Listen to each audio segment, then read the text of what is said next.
Hey, what is going on, guys? This is your boy Tom Visa, the Gold Dragon. Make sure to hit that like button, subscribe button, follow me on Twitter, #Tiger01, hit that bell notification button. Welcome to another episode of Casual Classic Cinema Chat. Sorry, I didn't want to do the whole opening animation thing because I thought it's been overdone really. So I'm like, whatever. I'm just gonna say what's on my mind and just get out of here. Okay, this is about the Star Wars original trilogy.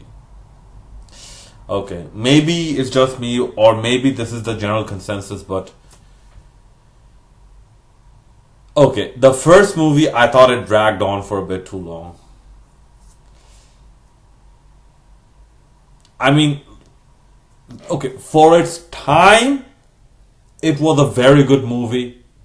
For its time, the story was very well told, and people copied off of this. Okay, I get it, and maybe George Lucas apparently took some inspiration from samurai movies or I don't know, but still, it was good to see Luke's progression throughout the movies. It was good to see the connection of Obi-Wan Kenobi and with Yoda and Princess Leia and whatnot. Yeah, you got some of those campy 70s type of humor and type of snarkiness, whatever. It was made in that time, so and by the way, rest in peace, Carrie Fisher. Rest in peace. Okay, okay. The first movie, yes, it set everything up pretty well. However, this is my impression of Star Wars.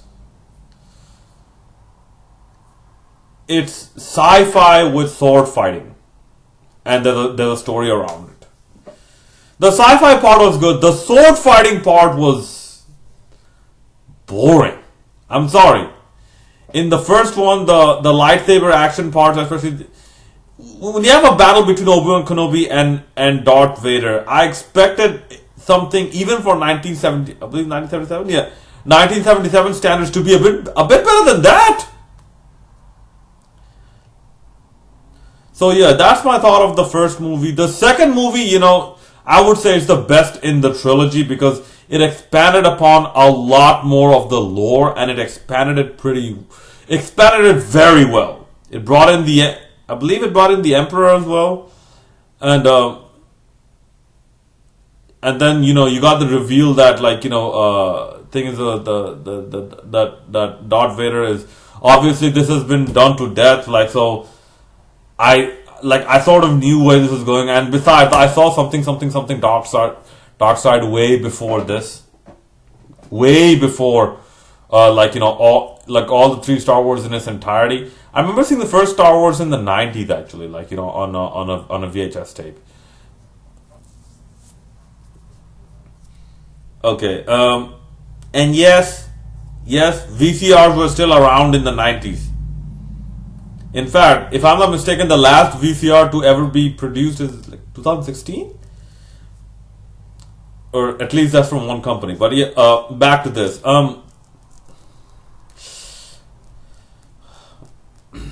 So Luke's gradual change into learning how to use the Force was done pretty well.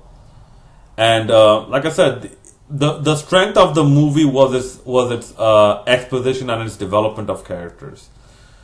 Okay, some people might find this controversial, although I think it's a good movie. In the original trilogy, Revenge of the Jedi, in comparison to the other two, is the worst movie. And there is one scene that absolutely nails it for me. Why I did not like this movie as much as the first two, and in fact it was there was a very bad follow up because the Empire Strikes Back, it set a very high standard for me, and Return of the Jedi, especially with that scene with the fake Care Bears thing, they're called the gummy bears. The pre-evolved gummy bears that do not talk English, that do not speak English. That whole scene with the bicycles and whatnot, that Forest Moon of Endor scene. That entire scene, oh my god, there's supposed to be an epic encounter between it's supposed to be an epic encounter between Darth Vader and Luke Skywalker and the Emperor. That encounter was good. I like that encounter. I like how Luke Skywalker refused to turn to the dark side and whatnot. But that Forest Moon of Endor scene, that made the entire sequence disjointed. Imagine Avengers Endgame, okay? You have all this thing coming up, and then all of a sudden you cut to Captain Marvel having trouble with the washing machine because she has to put her costume on to go, to go to the final battle with Thanos.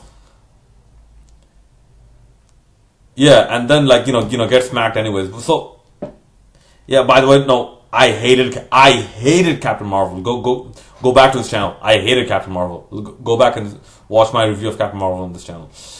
So yeah, overall, I would say it's a very good trilogy, and I will say this as well: the Family Guy parody of this trilogy. This was I'm sorry to transition to Family Guy, but I'm pretty sure a lot of people have done this before as well. What killed Family Guy and whatnot. Because I was such a huge Family Guy fan, man. Such a huge Family Guy fan. But yes,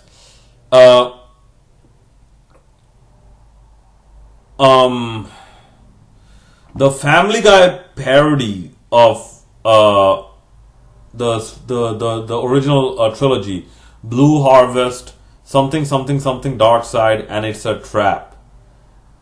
This was Family Guy at its very, very best. In fact, I remember seeing It's a Trap when it came out. There was one scene, here the part where Family Guy thrives, okay, and I get it. I get why Matt Stone and Trey Parker don't like Family Guy. They're like gag comedy.